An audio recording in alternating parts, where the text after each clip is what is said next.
Hey guys, my name is Bryce, and today I'm going to be doing a video where I go over my mock version of Lewa, or my own creation. So let's get started. So with this mock, obviously, as you could have seen from the original little collar that I built here, it's an entirely new redesign aside from the torso and the general proportions. I added a whole bunch of accessories which definitely seem out of place, but I'll sort of walk you through the logic behind each one. So for starters though, all of these spikes and everything from the Baraki series were inspired by the idea that I do like seeing Lewa in his very aerodynamic, sleek form, but since he's no longer necessarily a Toa of Air from the previous earlier iterations and series, I really wanted to embody having foliage as part of the costume, having still gliding abilities, but given that's not his sort of inherent power, I wanted to sort of give him a considerable wingspan, your sort of view from below as he's flying around.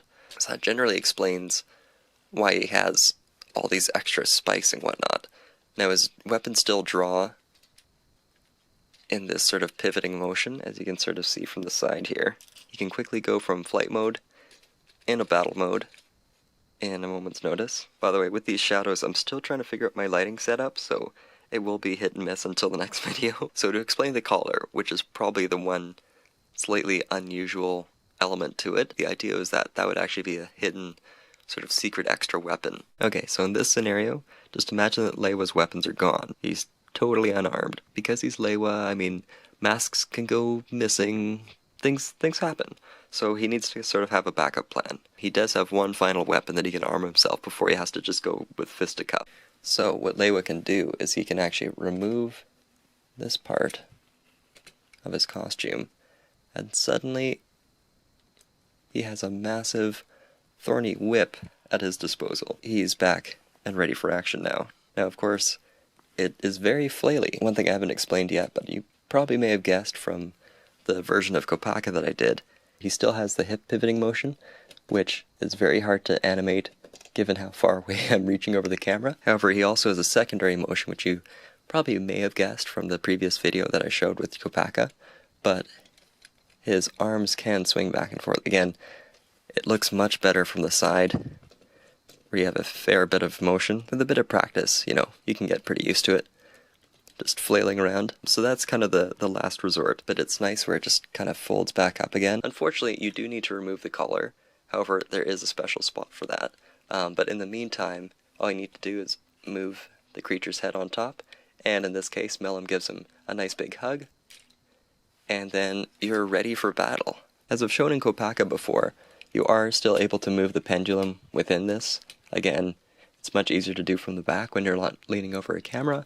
And speaking of backs, you can also add a bit of a tail, or coattails essentially, to the back of Mellum in this modified form. Now certainly a lot of this is very outrageous, but the fact that Lewa, now in this flyable form, is armed with dual shoulder cannons, that's a pretty formidable foe, easy to say. This concludes my video covering Lewa in his totally modified form. I hope you liked it. I really apologize for being so late in the delivery of the videos.